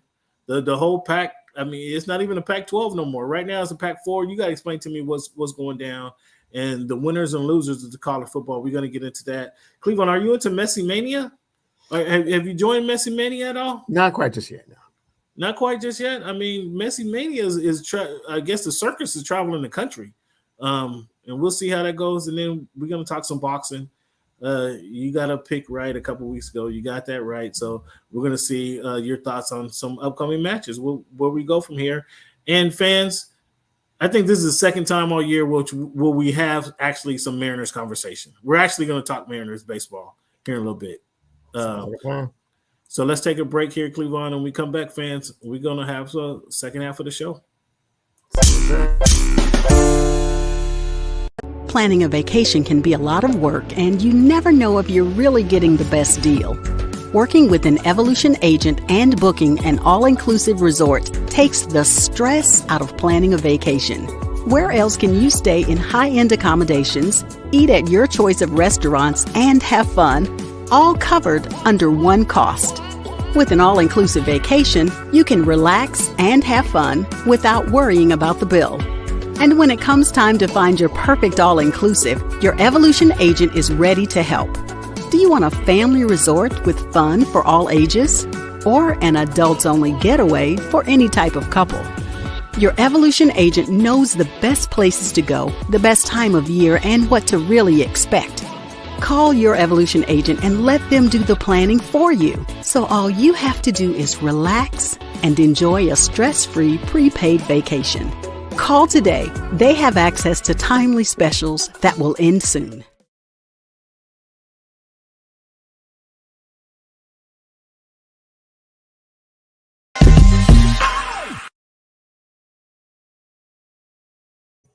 All right, sports fans, we got NFL season right around the corner. If you're planning to go see the Seahawks play anywhere in the country, Seahawks playing the Cowboys in Dallas later on this summer or later on this season, it's going to be a great game. The Dolphins obviously up and down the East Coast. I think they travel to the West Coast as well. Wherever you're going to see your favorite team play, hit us up. Let us schedule your travel. Hit us up at Voice of the Fans Travel, and we can get that done for you. If you didn't scan the barcode, shoot me a tweet at _Voice of the Fans, at _Voice of the Fans. Shoot me a tweet. I'll send you the barcode so you can get your travel plans made. Wherever you're going, any event that you're going to, hit us up. Let us help you with your travel plans. You got some decent accommodations for you. Anything even outside of that, if you want to go travel, take a train through Oregon, through Canada, through the mountains of Canada. We can put that together for you too. Train trip with your grandparents, or you guys just want to ride on the train from from Colorado all the way through to Vancouver. We can set up that train travel for you guys. Any boat cruises we can do for you guys. You want more information, hit us up at _Voice of the Fans. Hit us up at _Voice of the Fans, and just put travel. Just put travel at _Voice of the Fans, and we can definitely hook you guys up. Cleavon, let's get into this week in history. Jesse Owens wins his 4th Olympic gold medal in the 1936 Berlin Games on August 9th, 1936. Alice Coachman wins a gold medal in the high jump during the 1948 Olympics in London, becomes the first African-American woman to win the Olympic gold medal. This is August 7th, 1948. August 9, 1941, J.B. Parsons became the first African-American judge appointed to the Federal District Court. August 9, 1961. August 11, 1965, the Roch Riots began out in Southern California. Over the following 6 days, 34 people were reported dead. 28 of them were Black people. 1,072 people were injured. 4,000 people were arrested during the Roch Riot, August 11, 1965. August 5, 2023, Cleveland. The Montgomery Brawl takes place in Montgomery, Alabama. Did you see the highlights of this? I mean, I say highlights. Did you see the remnants of this that happened? I did see the fisticuffs, the brutality. It was very emotional, high-pitched, volatile situation. The memes coming out of this were absolutely hysterical. I mean, the memes coming from this event, I don't know. Usually we don't celebrate. It's not often that these whoopings get celebrated like this, but the memes coming out that you see the Malcolm X picture with him looking out the window, and in this meme, he's looking out the window with the chair in his hand. Did you see that one, Cleveland? I see that one. Did you see the You need to send me that one. That one feels like that's what I need to see. Did you see the one? I should have had these queued up. Honestly, did you see the ones with John Carlos was on the gold medal when they had the black fist in the air, and they have the black fist and he's holding the chair? Did you see that one? I mean, come on! Oh my goodness, the memes coming out of this was actually hysterical. Did you? And the final one is the one. Did you see the one with? I don't even know how to portray the music. The picture was on Good Times. That's a historic picture though. That was on Good Times with everybody dancing in the back. It's a painting with everybody dancing. I know you know what the one I'm talking about. The painting that was on Good Times. Ernest Watson. Yeah. They had the chairs in the picture. They had them dancing with the chairs in their hand. I mean, come on, man. The memes were actually, there was a couple more memes too, but those memes were absolutely hysterical in more ways than one. And I mean, they didn't stop. I had to turn Twitter and Instagram and TikTok off because these memes were absolutely just. They'll keep you up all night long. They will keep you up all night long watching these memes, man. But it was a historical moment that will not soon be forgotten. I'll say that will not soon be forgotten in the annals of Black history. Let me see if I can do this, Cleveland. Let me see if I can do this right here. Let me see if I can do. Let me see if I can do that. What was that picture called? You know the name of that picture? The Ernest Watson print. Is that what it was?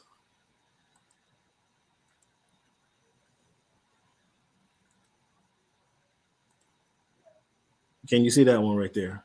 Yeah.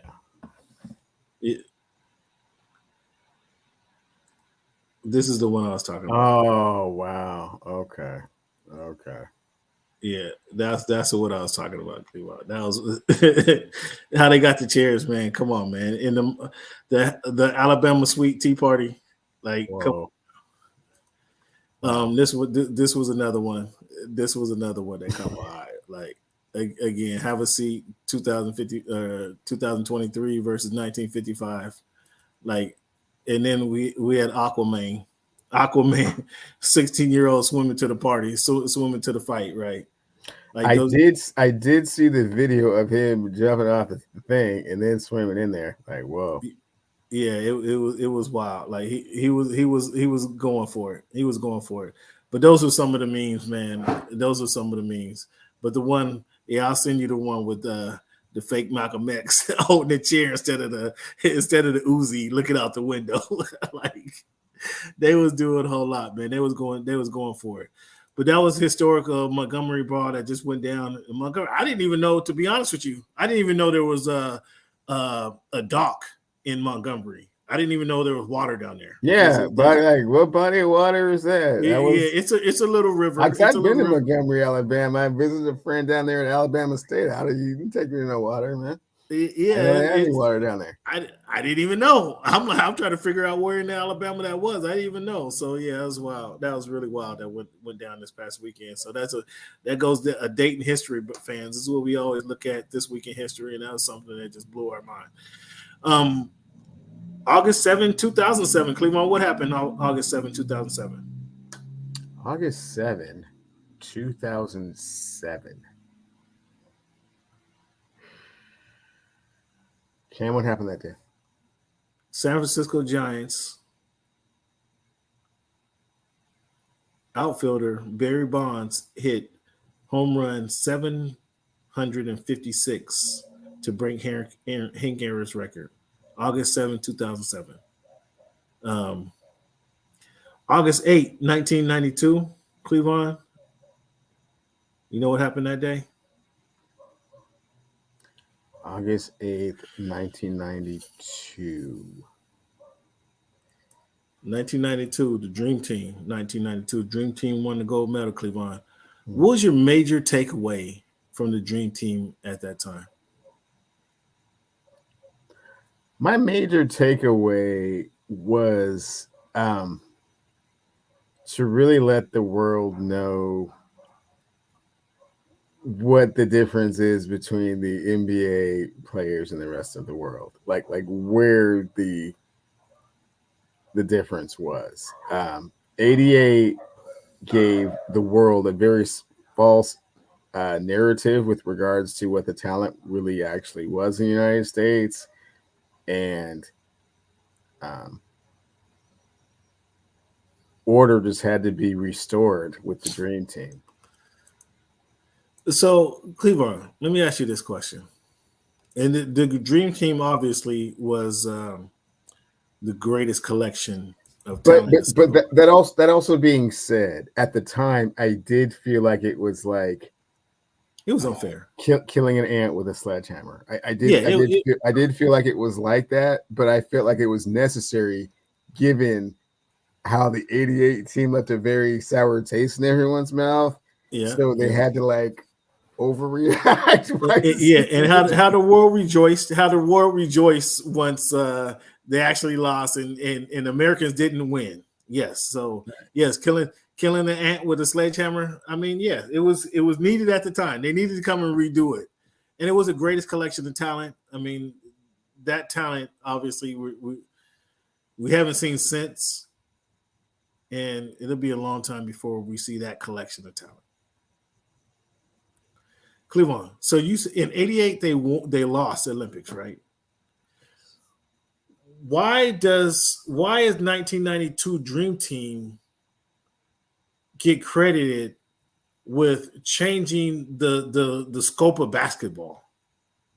If Americans had already lost and the world was already catching up to the American game, why does that 1992 get credited for saying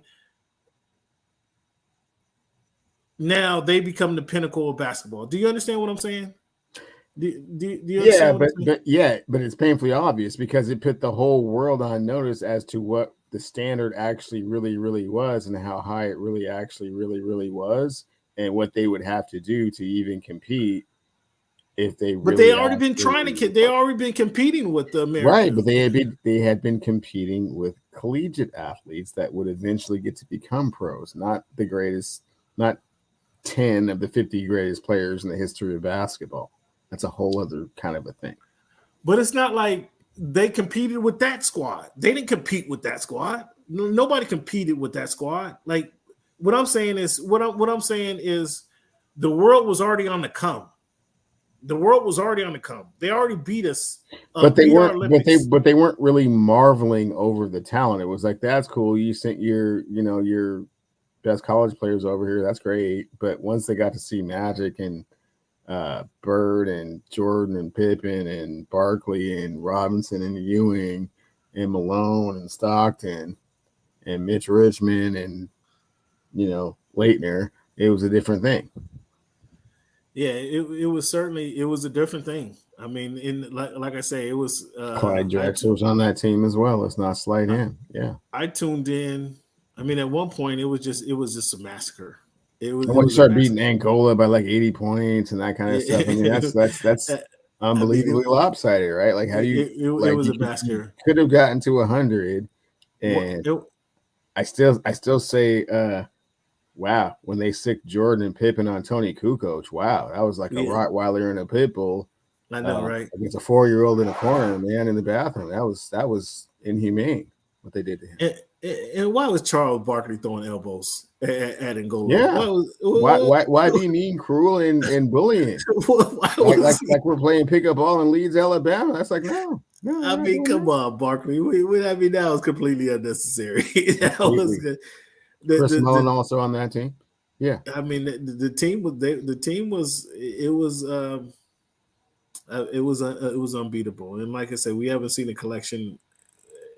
I mean, these other iterations of the Dream Team, 2, 3, 2008, 2004. I mean, I don't think they had a chance. It wasn't. Let me see. I don't think 2008 beats that squad. Let's not get into that one. Who, with Kobe and LeBron? Kobe, LeBron, Tim, D Wade. Yeah, we didn't want to go with that one.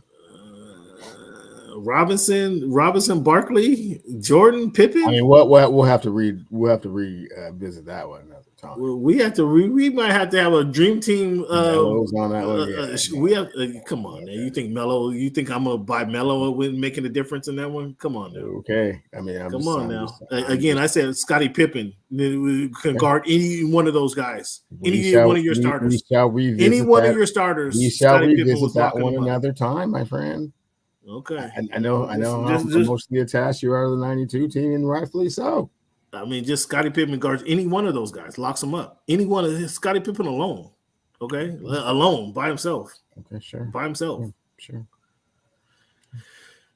Explain to the folks what's going on. And you say you went to school in Montlake, right? Down the hill in Montlake. Cross the bridge there. I forget I forget what the name of that drawbridge is that crosses over 23rd. Is it in 23rd? Montlake Bridge. Yeah. Montlake Bridge. Yeah. Takes you into a university district right there. Now you guys are going to travel to Rutgers. You're going to have a game in Rutgers here pretty soon. You're going to have a game against Penn State. Like, this is going to be a divisional game. You're going to be playing Ohio State. Like, how do you feel about this? How do you feel about the Pac-12 just dissolving right in front of your eyes?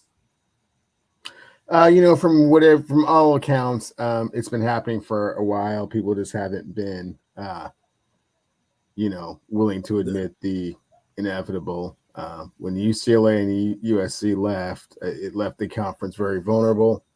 And then Colorado with their weird move, I mean, just really sank the conference, for lack of a better word. And you might as well jump off a sinking ship, which is what Oregon and Washington did, being thrown a lifeline by Big Ten.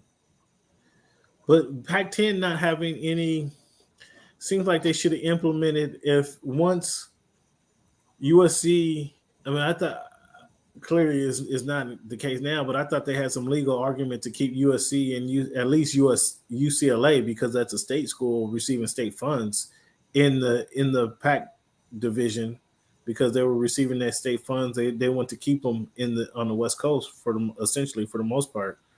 But clearly that wasn't the case. That didn't happen. they seem like they should have implemented some kind of buyout clause where you had to, if you want to leave the conference, you have to have some kind of buyout. They don't have every other conference has a buyout clause. They don't have a buyout clause, and therefore they just got pilfered. Conference was poorly run the last 10 years or so, and as you well know, Cameron, those buyout clauses and those kind of things, they're not significant and don't make a difference once these type of movements are in place, in motion. They're just not enough of a deterrent to keep someone somewhere. They'll just pay. But if they just pay it, but then that's money that goes back to the conference, that money that goes back to the various schools. But it goes back to where? I mean, the gaping hole, the vortex that's left by SC and UCLA leaving, I mean, can't be filled with, a $40 million fine. Let's just say. So what happens to Washington State, Oregon State? Well, nobody cares what happens to Wazoo. Nobody really actually cares. Nobody really actually cares what happens to the Beavers of Oregon State. Cal and Stanford. Clearly, they don't. They may be able to doggy paddle to some other conference, but hey, man, doggy paddle to some. All the big dogs had to leave, man. Y'all just left with whatever you guys can do, man. NAIA next year, I don't know. Oh wow, you say NIA? Oh, come on, man. Run the NAIA stuff, man. Don't be so. Okay, let's be an objective sports commentator for a minute, Cleveland. Just act like you're an objective person. Take the Husky hat off right now. You just say nobody cares about the Huskies, about Wazoo and the Beavers. Come on.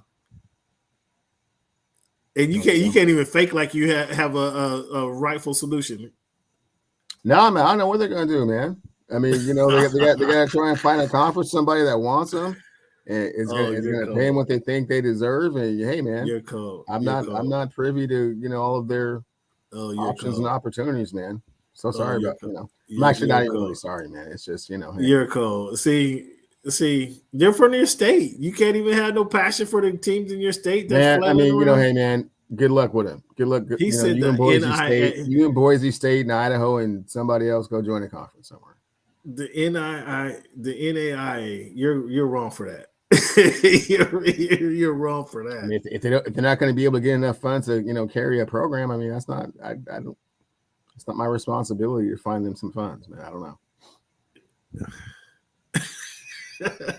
He even said Cal and Stanford can dog paddle their way to somewhere. Are you going to? Will you talk to your guys at the Big Ten? Say welcome these guys in. Will you even do that? We already got 18, man. I mean, how many more teams can the Big Ten really bring on? They made their decision already. Huskies are already taking way less than all the rest of the teams in the Big Ten. So hey, man, can't be bringing on stepchild, third cousin removed in Washington State, and Wow, that's low. That's low for you Huskies. I thought you guys were more. Well, hey, man. I mean, start a GoFundMe for those guys, man. Start a GoFundMe. Try and find a conference. So sorry. You're cold, man. That's cold. That's cold. So who are the winners? Some people don't. So who are the winners and losers of this? Of these mergers, is there a winner and losers? Like the coaches. The only winners are the conferences that make more money on the television revenue. There's no winners other than that. I mean, the realignment doesn't make any sense geographically. It's going to be very difficult on the players. No one has really explained how it translates to all the other non-revenue sports. Only how it translates to the football. And do they even care, really? So you're basically saying that in so many words, and some of these other schools in the Pac-12, suddenly, not to make light of it, have very strong teams in other sports that don't draw 100,000 people every game. And well, so Stanford, that's the reason Stanford will get picked up, because the Olympic sports, like they're solid in Olympic sports. That's why they'll get picked up, whether it is by the Big Ten. Or it'll be a Big 20. They'll have to have the East Coast and West Coast divide of the Big Ten. They have to. They can't. they can't send UCLA, USC, Washington, Oregon. They can't send them to Rutgers for a volleyball game on Tuesday night, and then have them play a volleyball game on Thursday in Penn State. I mean, that they can't do that. I mean, if that were to happen, if they scheduled it that way, they're showing that they really don't care about the students at all whatsoever. Well, sure, they don't care about the other student athletes because it's only about football. They haven't really even determined how the basketball thing is going to work. So if you haven't determined how those, and that's what I'm saying. That's what I'm saying. It has to. They have to draw the line. But by the time you get down to fencing and softball and some of those other ancillary sports, they do not have a clear initiative. And it doesn't start for another year. So, well, they can. They have to be drawing. They have to be drawing this down the line and saying the East Coast Division, West Coast Division. They have to. They have to. It doesn't make any sense any other way. It just doesn't make any sense any other way. And then they'll have their, their championship. I mean, whether is the championship going to be at the Rose Bowl, or the championship is going to be where it's going to be at Colorado Stadium, or the what do they call the Big House in Michigan? What do they call the Big House? Or is that the Horseshoe? Which one of the Big House or Horseshoe? Whatever. Is that going to be all of a sudden? Ohio State, Big Houses in Michigan. Yes. Are that going to replace the quote unquote Rose Bowl, if you will? Well, to be determined. None of these things have been ironed out fully. Just the television contract for the football. That's all they know.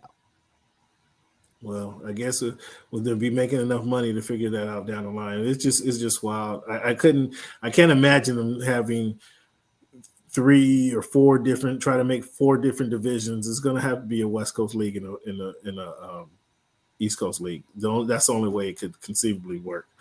Are you caught up in the Messi mania, Cleavon? Messi's traveling the country. I mean, he's doing his thing out here. I have not been caught up. I have seen that he hasn't lost, though. He seems to be continually being Messi, being a winner. He got in his 4 games. He scored as many goals as the team's goal leader, 7, as he scored in 28 games. So this dude, I mean, he is Lionel Messi for a reason. Yeah, clearly he's getting it done. So I mean, we better jump on, and you better try to catch a game when they come to. See what's the team up in Seattle? Not the Storm, the Seattle Rain or whatever. What are they called? Sounders. Huh? The Sounders, yeah. Oh, it is the Sounders. Okay, you might well try to catch a game if shitty come that way. Cleveland, who had the better fight over the weekend? Ramirez and Anderson, or Jake Paul and Nate Diaz? What was the better fight? Oh, I'm gonna go with the other one because I actually watched the Paul Diaz fight, and it was kind of. I mean, Anderson got it's what I figured out watching that fight is that the UFC guys, those guys aren't boxers, they're punchers. Because all of those old UFC fighters that supposedly were great boxers, they get beat up by Jake Paul. So Woodley did it twice, Anderson Silva, and now here comes Nate Diaz. And he's going to drag some other old fossil out of the UFC that was supposed to be a great striker in the UFC, and he's going to get knocked out too. But, I mean, come on. Did Nate Diaz even train for the fight? Nate Diaz looked incredibly untoned. He looked incredibly disengaged. Every once in a while, he kind of did some stuff. Yeah, man. I mean, the way Paul's throwing out money, I might jump in the ring. I might put my hat in the ring for it. Let me tell you, I'll take 7-8 mil. To take a dive. I mean, the way he's throwing it out there. But Ramirez and Anderson, man, Anderson throwing down his gloves. I mean, throwing down a glove and a ball, like squaring up like he was training for Spence Crawford, and just get dropped on a punch that grazed the chin. Like he should be ashamed of himself. And he got suspended 6 games. He should just take the 6 games. Don't even appeal that. I wouldn't want nobody else to see that video. And I wouldn't even want nobody else to see the video. So, Cleveland, since you were partially right on the Crawford-Spence outcome, boxing fans want to know now, Cleveland, which fights you want to see. Which fights you want to see in boxing next? We got Canelo Charlo. Are you looking forward to that one at all? Not really. I mean, well, what you want to see? You want to see Haney Teofimo? You want to see Thurman Spence? You want to see Shakur Tank? You want to see Crawford Charlo? What do you want to see next? I'd like to see Tank Crawford next, but I guess Tank and Crawford. No, I guess Pac and Tank is next best thing I can get to. You think what's that? I said I guess Pac and Pac Tank is the next best. Crawford is 147. Right. Shakur and Tank. Yeah. I mean, that'll be okay. I mean, I'll certainly tune into it. Shakur, I mean, Charlo, we didn't got the right Charlo in the ring, so that's not a thing. And then Thurman and who'd you say? Thurman and Spence. You want to see Spence? No, not really. I mean, who wants to see that fight? I mean, Errol just mop up, Thurman and get what? Get his confidence back. Maybe it's confidence, but I mean, it doesn't really mean anything, right? It doesn't mean a whole lot. He gets his confidence back, and maybe we see that. Pretty much a punching bag, a stepping, stone to the next big fight. Yeah, maybe Fimo and Haney. You already know how that's going to go. I mean, Femo's going to massacre that dude. So you think so? Really wow. I mean, I don't know how that one would go, Haney and Timo. I don't know how that goes. Yeah, Fimo beats him up bad. Beats him up bad. I mean, I think Shakur and Tank could be the best out of the fight. Crawford and Charlo, we have to wait for that one, considering Charlo is fighting he's fighting Canelo. And I don't think Charlo really want that fight. If you hear him screaming about people putting him in with Crawford already, I don't think he wants that fight. So Kelnick breaks his foot after a strikeout a couple weeks ago, and then the Mariners go 8-2 in their next 10 games. Turns out they don't need him, huh? Turns out they don't need that dude. They go 8-2. Now they're close to 10 games over 500, 61-52. Look at the M's. The 6 games back. You still got them winning the West? Are we in the midst of their run right now? I never said they were going to win the West, Cam. I said they would make the playoffs. Oh, you don't want to admit to saying they're going to win the West? Put words in my mouth. I never said they were going to win the West. I never said they were going to win a division. I said they would make the playoffs. Is this their run right now to get them into the playoffs? Well, I mean, you tell me, Cam. They've won 9 of their last 11, 10 of their last 12, 6 in a row. They're a game and a half out of the wild card spot with 45 games left. So, yeah, they're right in the thick of things. And so I take it you really liked how Rodriguez kind of faked the whole crowd out by. I mean, that was cool. That was a great catch. I know you're not really all into spectacular catches. I mean, that wasn't a great catch. Cleveland, come on, that was a 3. Because it just happens all the time, right? So Cleveland, that was a 3. Well, that's not something that you're really impressed with. You know what, Cam? What I was really more impressed with is the way they went down to Los Angeles and whooped up on the Shotani Angels 4 straight games. Roughed him up when he was pitching and struck him out 2 times every game they played after that. Well, the Angels they beat the Angels up so bad. Cam, here's how bad they beat the Angels up.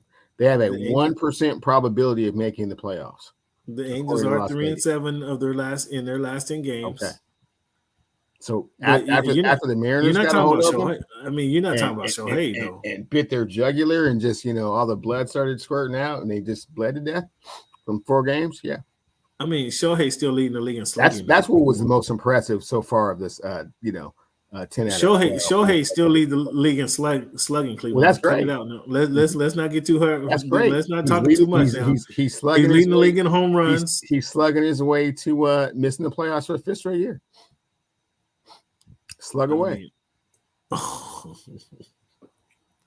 Cleveland. He's top 5 in OP, Hey, OBP. don't stat me to death about Shotani. Okay, when he makes a playoff, then get back with me. Okay, like you always say, Cam. Until they get to 500, I don't really want to hear about them. Okay, until them cats get to 500, I don't really want you statting me to death about Shotani. Okay, until they make the playoffs, Cam, I don't really want you statting me to death about Shotani. It's Shohei. It's Shohei. He's only the best. He's only the best player in all of baseball. The pronunciation of somebody's name. What? He's only the best player in all of baseball. He's the most exciting player in baseball in the last 100 years. Can we agree that we don't talk about Shotani until they at least 500? Can we do that? Oh, wow. The Mariners get to 500 and he got his chest out, fans. The Mariners get to 500. Cam, come on. I lived up to the agreement, So you don't want to talk about the guy who's in the top 10 in batting average, who's in the top 10 in hits, who's in the top 10 in home runs, who's the top 10 in RBIs, the top 10 in runs. They're not 500. So can we agree to not chit chat about Shotani until they're 500 at least? I mean, the one man can only do so much. So is that a yes or a no? Cam? The one man can only do so much. Is that a yes or a no? As you said earlier, I had been muted from talking about the Seattle Mariners until they was 500. But you want to talk me to death about Shotani? Stat me to death about a team that's under 500, 12 games out of first place, 9 games out of the wild card. I mean, what are we talking about here? One man can only do so much. Okay, so clearly he's not doing enough. So what more do you want from the guy? To get his team to a winning record and into the playoffs. The guy leads the league in home runs. So Cam, can we top 15 in ERA? Not be talking about Shotani until this team is 500 at least? Top 5 in strikeouts on the season. Then we're talking about major league. We're talking about the whole major league. And you just want to ignore what this guy is doing. You just want to ignore what this guy is doing. Man, I don't know, fan. You guys got to help me out on this. This is why baseball is such a hokey sport, man. One guy's killing it, and the team stinks at all. Cleveland just refused to talk baseball. Now he don't want to talk about the most exciting player in all of baseball right now. You don't even want to participate. Can we agree to not talk about Shotani until that team has a 500 record? My goodness, man. I mean, it seemed to work out for you just fine. We was talking about the Seattle Mariners, but when it comes to your Los Angeles Angels and Anaheim, suddenly you have a different a different method of talking about a team or what, warrants the attention. What are we talking about? The guy's only the best player in all of baseball. I mean, he's only the best player in all of baseball. Suddenly you're all about the individual and not about the team. Wow, this is sure is a 180. My goodness. Usually it's the other way around. My goodness. Okay, so Ariza, you called it Ariza. You said he's going to fall off. He's not going to hit 400. He's at 370 now. He leaves the league in hits though after 116 games. So on this last, what we got? We got 50 games left, 45 games left in the season. Roughly, yeah. You got the Mariners making the playoffs? I think the Mariners make the playoffs. Yes. Does Ariza does he get to that 400 mark or no? Arraez will not hit 400 now. What other story are you looking at? The Angels aren't making the playoffs. It was looking like the off season for them, and they might well be trying to get their investment dollars and how they're going to pay off for Shohei. They might have to call in Sony for that. Sony, PlayStation, Adidas. I don't know who they're going to call, but they're going to have to make some partnerships to pay this kid. I'm interested to see if De La Cruz can get the Cincinnati Reds into the playoffs, and I'm also interested to see if the New York Yankees, with all of that payroll, can make the playoffs. I mean, where are the Yankees at? How far are they at? Oh, they're way back there. So how you think? Why do you think they can get it turned around? Anaheim Angels range. Why you think? How you think they can get turned around if they're not even in sniffing distance? Well, I don't know. I mean, they're the Yankees. I mean, you know, the mystique and all that. I mean, yeah, that's all it is. Mystique, this would be, I believe, the 13th consecutive year not making the World Series. So that's getting up there with one of the longest droughts in team history. So. So that's what you want. That's what you're looking for. Can the Yankees make the playoffs? Huh? And the Cincinnati Reds, yes. I mean, you know, in addition to obviously the Mariners, I mean, you know, that's really where the focus is. All right. Well, we'll keep an eye on those storylines, and until the Angels become a 500 team again, then we can talk about the best player in all of baseball. Okay. Well, who knows when that's going to be, Cam? I mean, wow. If ever. This might be the last show that we talk about Shotani.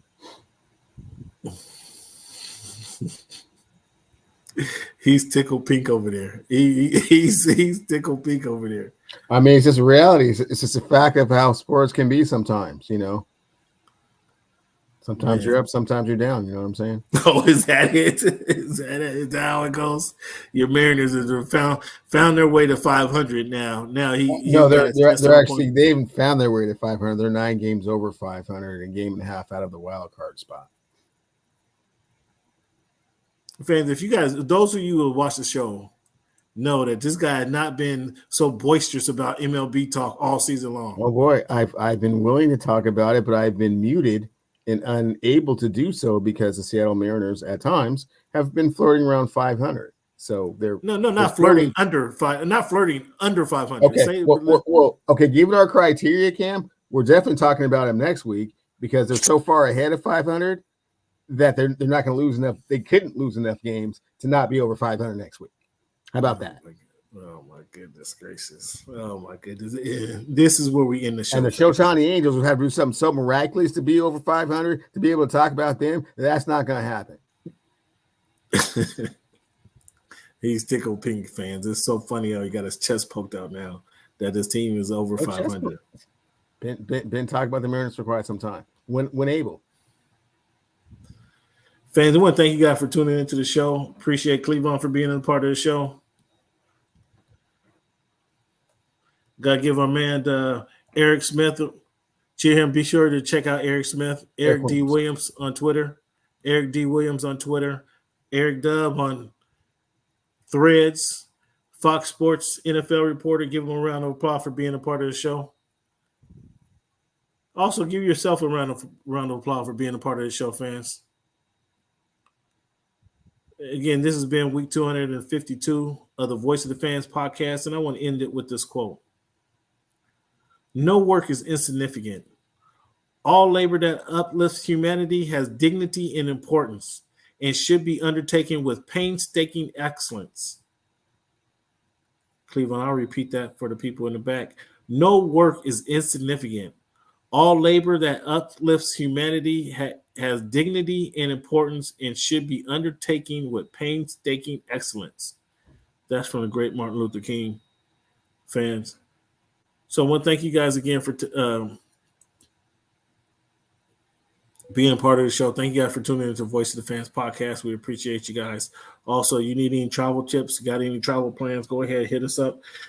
Tweet me at _ Voice of the Fans. That's @ on Twitter, X. I don't know. This is like McDonald's trying to change their name. You still going to call it McDonald's, right? This is like Staples Center trying to change their name to Crypto.com Arena. You still call it Staples. It was still called Staples Center, right? So Twitter, I don't know what you're doing, but it's still Twitter. Is I don't know who's referred to as an X quite yet, but hit me up on Twitter @ Voice of the Fans, @ Voice of the Fans. If you want some travel tips, some travel info, I got you guys.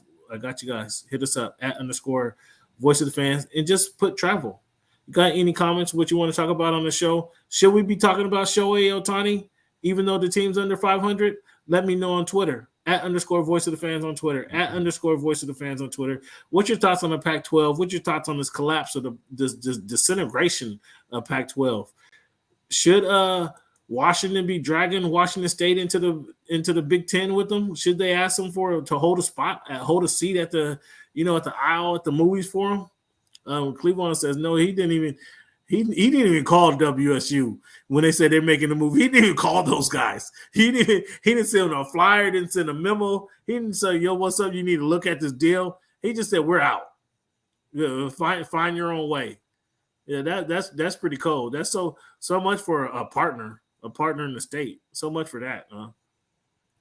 Anyway, fans, again, hit us up at @_voice of the fans, @_voice of the fans. Let us know what you think about the Pac-12 just disintegrating to the 4-pack, if you will, and see what happens with Idaho, Gonzaga.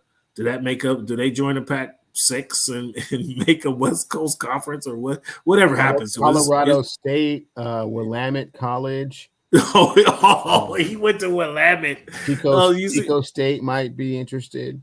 Oh my goodness! San Diego State finally gets a chance to join. San Diego State thought they were going to jump in, and then everybody's like, "Hey, what are you doing?" And then they had to jump back to their old conference. Just barely got back to that one. Lucky they got that spot back. Oh my goodness! It's wild out here. It's wild, and we see these quote unquote big schools in the old Pac-12 don't even care about some of the disintegration. They're like, we got a spot. We might as well go and not rock the boat. I think Portland State might be interested. Oh, you see how he goes. Okay, fans, that's it now. That's it, fans. Thank you guys for tuning in to the Voice of the Fans. Thank you guys again for tuning in to the Voice of the Fans podcast and the heartless Washington Husky. Seattle Pacific University maybe can jump in there. See, that's it, fans. Okay, we're gonna check you guys out later.